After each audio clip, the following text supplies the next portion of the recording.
Okay, this is Chippy from UMC Portal, and many of you have been asking about the N5 and the UMID BZ. In fact, a lot of you have been holding off on buying the UMID BZ, waiting for the Viliv N5. So in this video, I'm going to compare the two devices, give you enough information so that you can maybe make a decision and go and buy one of them, N5 or UMID BZ. Stay tuned. Okay, these are two Clamshell UMPCs running Windows operating system on an x86, actually an Intel platform, handheld devices, two pretty unique devices, two pretty advanced devices, and probably the top two choices if you're looking at clamshells. The Viliv N5 is recently released, a very slick looking device, lovely finishing. The UMID, not so nice looking, but internally and specification wise, both very, very close indeed. So let's highlight some of the main difference.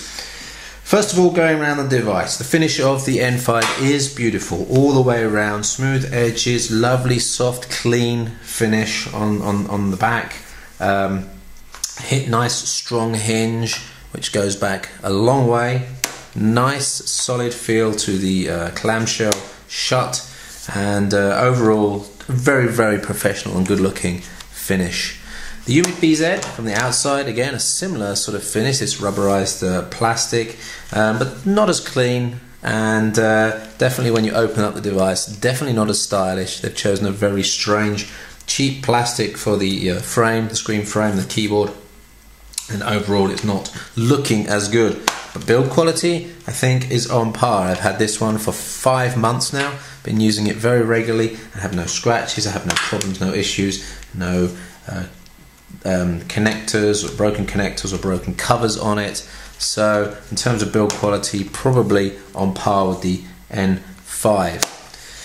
Going around the device, so there's a couple of differences in ports. The N5 has well, this model, they've chosen to blank off VGA output, which also includes composite video out and I believe component video out. Analog only, but anyway. This UMID BZ has via an adapter a VGA port. It's not the easiest to get the cable off, but if you want to do presentations, this one has got the VGA port on it. There's rumours of a professional version of the N5 which hasn't hit the market yet, which will have the VGA output, but this model, the base model with 3G on this one, hasn't got the VGA output, so that's fairly important. Both have one USB port. The UMID has a micro SD here on the side. The N5, the UMID has it at the front. 3G slot is in the back for this, and on the UMID, if it was supported, the 3G SIM card would go in there, but it's not built into this version of the UMID BZ. Slightly different battery design, which is interesting because it means the N5 could potentially have an extended battery fitted to it to take it above the 4 hours that it already has. It would make it a bit thicker, but for those wanting a sort of 8 hour or at least 6 hour battery life, an extended battery might be possible. Haven't seen it yet, but it might be possible. The UMID BZ would mean that the battery would stick out the back, make it a lot deeper device. Just a quick look at the sizing then.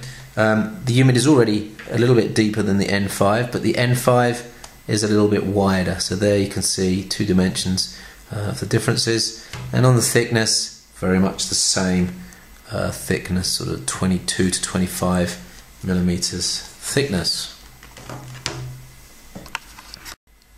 Okay, on the specs then, they're both running an Intel Atom 1.3 GHz, sorry, a correction, 1.3 GHz processor on the N5, 1.2 GHz on the UMID BZ. Both hyper-threading capable, and in usage not a lot of difference in processing power, but the UMID BZ in this model only has 512 megs of RAM, which means you won't be able to run Vista or Windows 7 on it, and in fact even under XP Home Edition it's a fairly limited amount of RAM available. You need to be careful about how many apps you run on it. On the N5 you've got 1 gig of RAM available, and it will run Windows 7, although Windows 7 does take up a big chunk of that memory, so bear in mind that although it's got a lot more, it uses a lot more as well. The SSD, both of these have 32 gig solid state hard drive, so they're fairly rugged, quiet, and nice and efficient in terms of hard drive. This one has 32 gigs and pretty much all of it is available. This one has 32 gigs and only 11 gigs is available because they've chosen to put a recovery partition on, and 7 takes up 10 gigs of space anyway. Having said that, this is a faster SSD, and it is noticeable when you start getting into multitasking scenarios, multiple desktop applications running. Both have optical mouse pointers.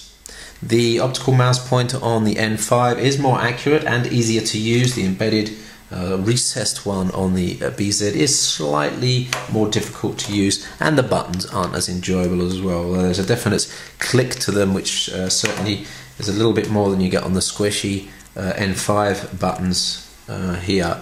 But holding the two devices is really not a lot of difference between the two. You'll get used to either of those positions there. Very nice for hand holding. Probably the N5 has the edge if you're doing a lot of thumbing because it's fairly close. You won't have to readjust your grip.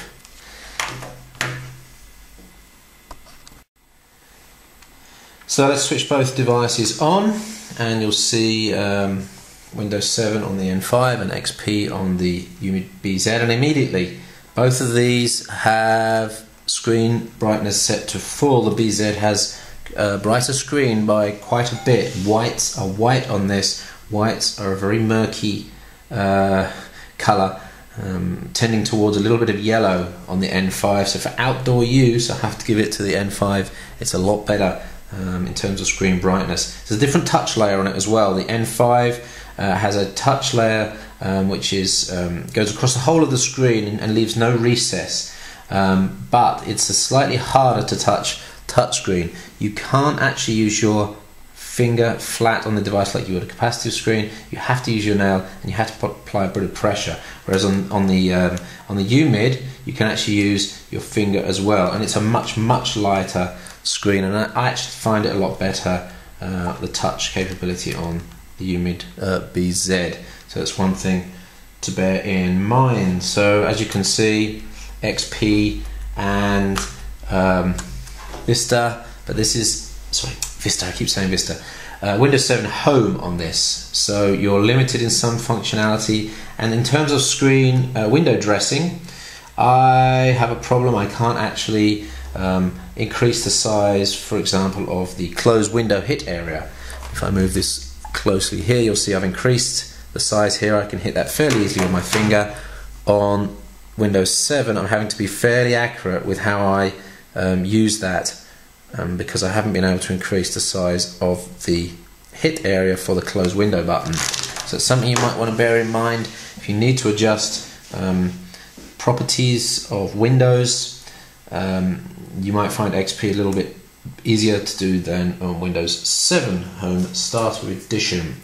Let's start up a couple of apps then and give you an idea maybe of processing speed for web applications, because this is a faster CPU than this by about 8%. So what we'll do is we'll go to Google News, where we will probably find some nice random links. I'm just going to move down the page here so that I get to some new links that I haven't used before, and we'll try and see what we can do here. We've got two slightly different page layouts, but let's try here. Right. See the BZ slightly ahead there, and that's finished, and that is still working. That's finished. This one's still working, and that's finished as well. And the reason is that I've disabled Flash. Let me just quickly turn off the Flash block application and disable that. Restart Firefox. Right then. So let's try this link at the top here. Both start at the same time, and so UMID BZ slightly ahead, and just looking to see which one finishes first.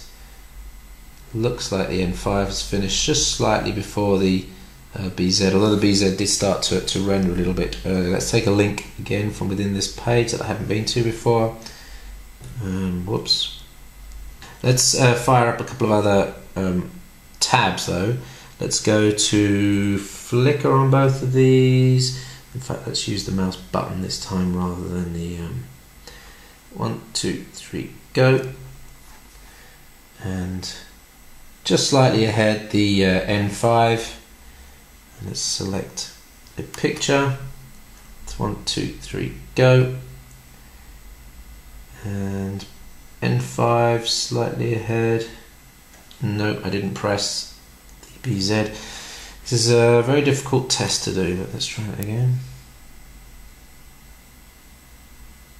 And once again, didn't work properly. Let's try a new window. I'm going to go to iTweak now on both.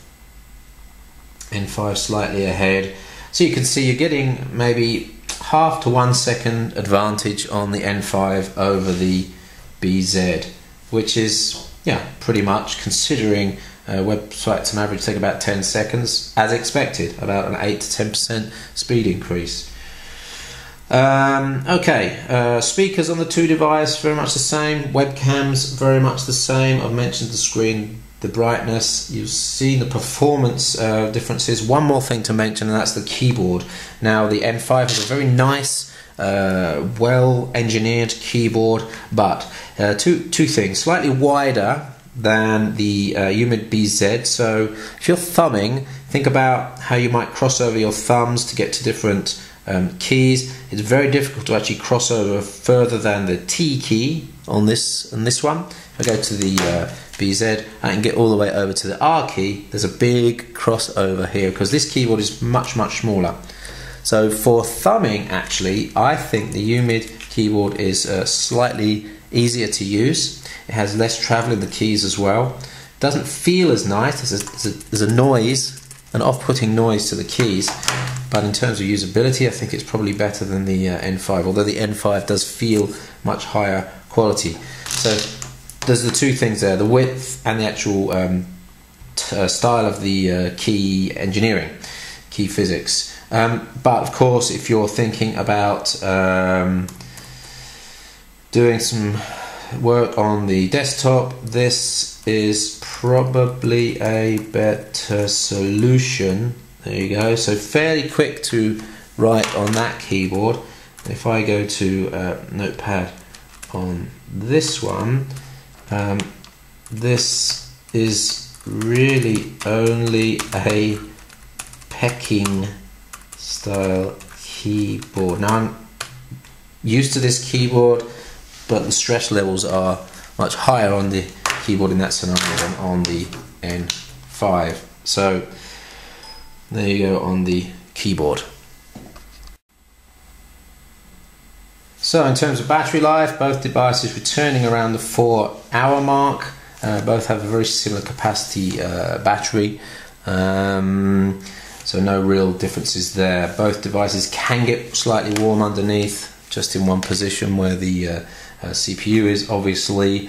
So let's summarize the differences. We've got a slightly bigger device in the N5, wider, I mean, not as deep. Depends on the size of your pocket. Lower specs on the UMID, not really tending towards good multitasking, whereas the N5 seems to be more multitasking capable, but it has Windows 7, so you'll be using up more of the RAM that's built into this device. VGA out, no VGA out. I prefer the screen brightness and the touch layer on the UMID. Certainly if you're using the device outdoors, the touch layer, the screen brightness on the UMID is a lot better than the N5. Performance, the N5 is just percentage points ahead of the UMID BZ. You really wouldn't notice too much difference until you get into multitasking, where the speed of the SSD, slightly faster on the N5, plus the memory, allows you to take the device to a little bit more, through a little bit more, a number of applications. Okay, very quickly then to round up, there's a $150 price difference between the UMID BZ and the N5. N5 starting at $650, BZ at $449. In fact, you can find it slightly cheaper than that if you look carefully. So are you getting $150 more worth of value? You're certainly getting a much better looking device, slightly more processing power and slightly more memory, but the important thing I think is the SSD, which is much faster than the one on the UMID BZ and will allow you to get really involved with more multitasking type scenarios than on the BZ, and that's where I think the $150 is going.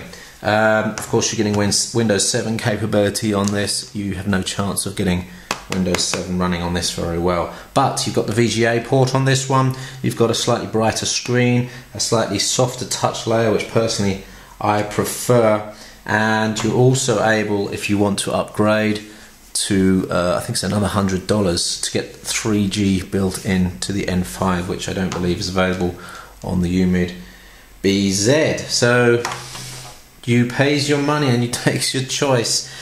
This N5 is really for the multitasking Windows 7 style user. The UMID is really for the person that's maybe working just in the browser and not getting involved too much with multitasking.